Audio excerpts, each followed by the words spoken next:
Hello, and welcome to our online lecture on the Cold War. The Cold War is one of my absolute favorite topics to discuss in world history, U.S. history, um, and any history, really, um, because it encompasses so many interesting aspects of different things, and it goes on for 50 years, and you could certainly make the argument that it goes on for much longer and is even sort of reheating right now. So we're going to look at some of these different aspects of the Cold War. But before we do, let's note this. The Cold War goes on in earnest from 1945 to 1990. It involves the U.S. as well as the Soviet Union or Russia. It is a Cold War because there is never any actual fighting between the Soviet Union and the United States. It is a war of words. It is a war about ideology or ideas. It is a war where the U.S. is promoting capitalism to the world, and the Soviets are promoting communism and socialism as the dominant ideas. So think about ideas, and ideas are spread through propaganda. And this is a very much a war about influence and who can have the most global influence in the world after the Second World War. So I know you're thinking, but Dr. Underwood, aren't the US and the Soviets allied with each other during the Second World War? Well, they are. But it's an uneasy alliance at best. Remember that Stalin does make a deal with Hitler before he joins the Allies in the Second World War. But Hitler breaks that when he attacks the USSR.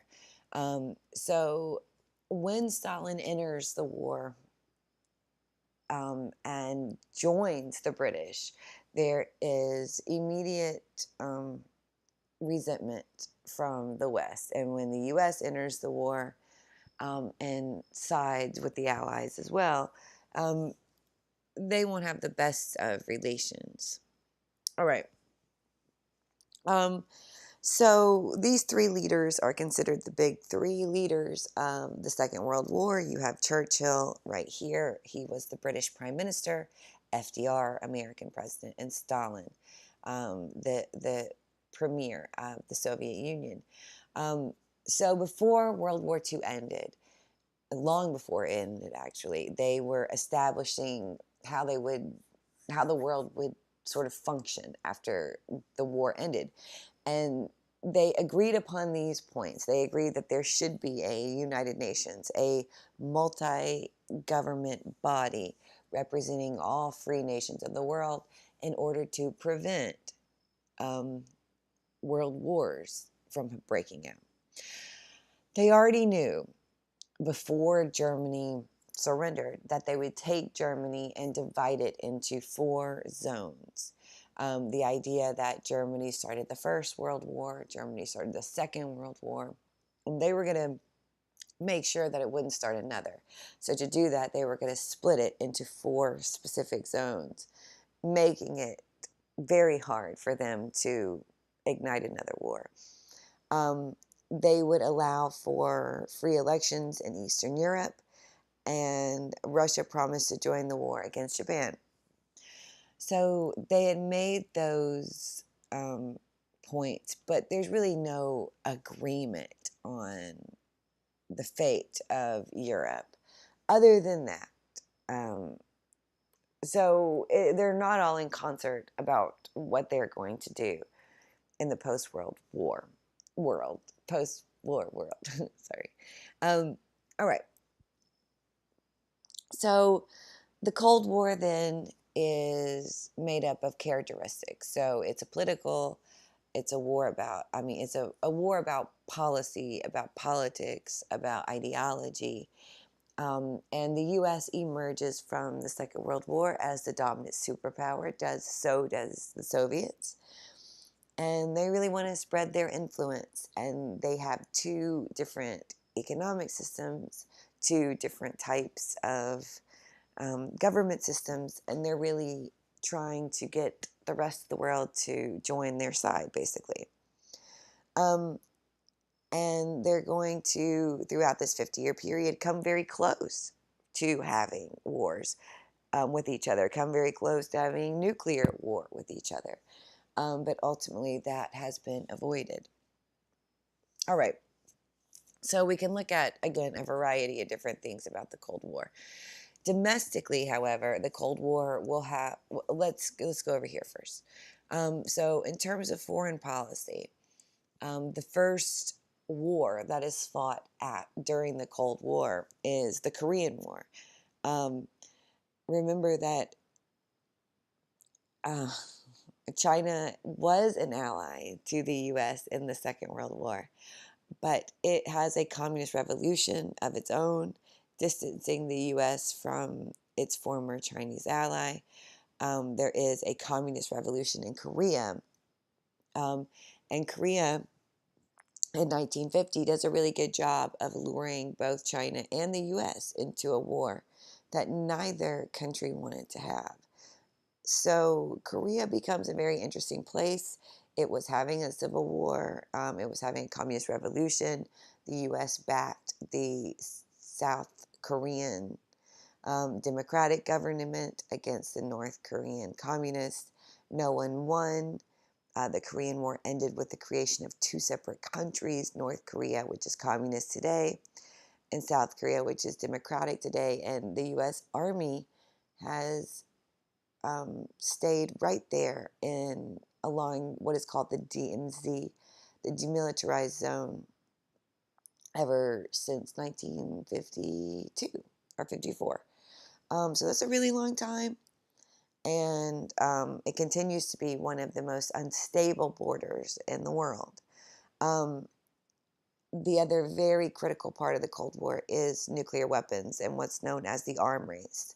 So the US uses nuclear bombs to end the Second World War against the Japanese. We're the only country that has them. It won't take long before the Russians figure out how to make their own. They also had Russian spies in Los Alamos. And they make their own nuclear bomb by 1949. So after that, you have what's called an arms race, where both the US and Russia are building and making as many bombs as possible, stockpiling them, which is one of the features of the Cold War.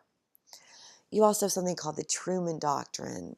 And the Truman Doctrine is President Truman pledges American money and aid and military to any government around the world that wants to see itself free from communist rule.